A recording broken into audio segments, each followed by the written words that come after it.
Theorem आ गई आपको समझ? एक बार मैं सिंपल रिवाइज करवा देती हूँ।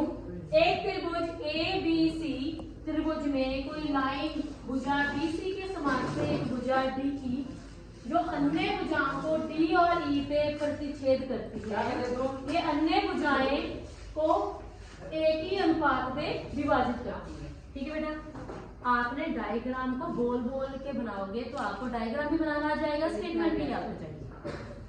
इसके आगे आप क्या करोगे, एक रचना की D को C से मिला दिया, B को E से मिला दिया, E से एक लंब खींचा AD के ऊपर, D से एक लंब खींचा AE के ऊपर। ठीक है, आगे बच्चों इस त्रिभुज को लेकर दो बारी आपने क्षेत्रफल लिखना है, इनका एरिया। एक बारी आधार AD को लिया तो ऊंचाई क्या आ गई EN, आधार AE को लिया तो ऊंचाई आ गई DN।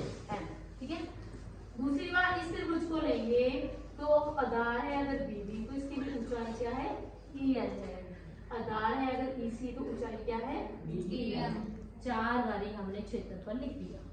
ठीक है, फिर हमने उन दो को ही दो का पेड़ लेना है, ADE तो लेना ही लेना है। दूसरा पेड़ कौन सा चुनेंगे हम, जो जिसमें DN हो, इसके साथ जो EN हो, ताकि कट जाए। कटने के बाद को हमें AE और EC ये चाहिए था, आ गया ना, जो हमें सिद्ध करना है। दूसरा, इनको काटने के बाद AD बटा BD। अब रह गया हमारे कि इनको बराबर कैसे लिखें। बराबर लिखने के लिए ऊपर तो एक जैसा है, सेम ही क्षेत्रफल त्रिभुज का, जो बटे में है इन दोनों के लिए कौन सा रूल लग गया कि दोनों जो त्रिभुज हैं समांतर रेखाओं के बीच में है। दूसरा एक ही आधार है, आपने छोटी क्लास में पढ़ा हुआ है 8वीं 9वीं में कि अगर एक ही आधार पे हो और दो समांतर रेखाओं के बीच में हो तो फिर क्या होता है, उनका क्षेत्रफल बराबर होता है। ठीक है, ये आपने लिखने हैं सारे रूल। एक क्षेत्रफल ये वाला लिखना है, दूसरा ये वाला रूल लिखना है। इससे क्या हुआ, 5 और 6 को बराबर लिख दो, बस इतना ही है।